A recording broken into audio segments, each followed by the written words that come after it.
Цусны даралт ихтэй хүмүүсийн анхаарах хэрэгтэй 5 зүйл. Эрүүл амьдралын хэм маягийг төлөвшүүлэх нь гипертоний зүүсдэг хүчин зүйлийг хянахад туслана. Хэрэг та цусны даралтаа хэвийн хэмжээнд нь байлгахыг зорж байгаа бол дараах 5 зүйлийг анхаараарай. 1-р, эрүүл хоолны дэглэм барих. Зүрх нь цусны даралт хэвийн байхад чухал үүрэг гүйцэтгэдэг. Зүрх эрүүл байвал цусны даралт тогтворчж, цаашлаад хүндрэл эрсдлийг бууруулахад чухал ач холбогдолтой юм. Тиймээс цусны даралт ихтэй хүмүүс хооллолтондоо дараах зүйлсийг анхаарч байх хэрэгтэй. Бага хэрэглэж, ургамлын гаралтай хүнсийг түлхүү идэх. Ургамлын гаралтай хоолны дэглэм нь эслэгийг нэмэгдүүлэх, эрүүл бус хансан транс тосын хэмжээг багасгах хялбар арга юм. Жимс хүнсний ногоо, навчит ногоо болон үр тариаг хүнсэндээ түлхүү хэрэглэснээр та цусны даралтаа хянах боломжтой. Натрийн хэмжээг багасгах. Зүрх судасны өвчин тусах магадлалтай хүмүүсийн натрийн хоногийн хэрэглээ 1500-аас 2300 мг байх хэрэгтэй гэж мэрэгжилтнүүд үздэг. Натр бууруулах хамгийн сайн арга бол шинэхэн хүнсээр өөрөө хоолоо хийх юм. Учир нь рестораны болон савлсан хоолнд натр ихээр агуулгадах бөгөөд өөрөө хийснээр та давсны хэмжээгээ хянах боломжтой. Чихэрлэг зүйлээ багасгах хэрэгтэй. Элсэн чихэр ундаан, ичлэгтэй боловч тэжээллэх чанаргүй байдаг.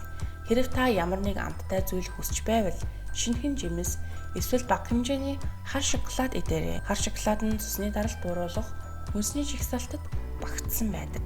2-р, биеийн хөдөлгөөнийг нэмэгдүүлэх.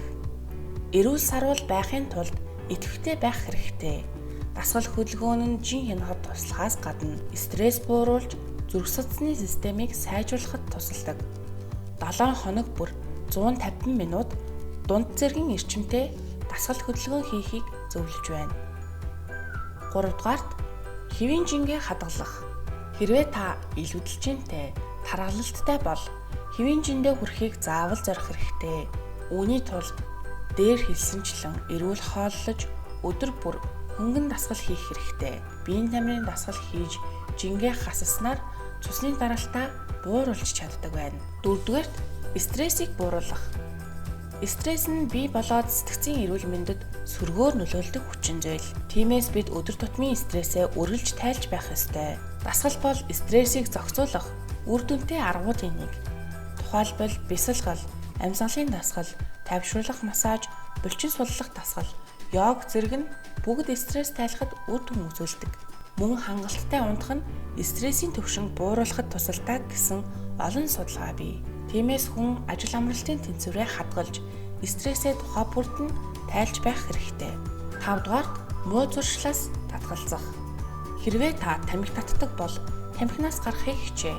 Тамхинд агуулгадах химийн бодис нь хүний биеийн эдэлсийг гэмтээж, судасны ханыг хатууруулдаг.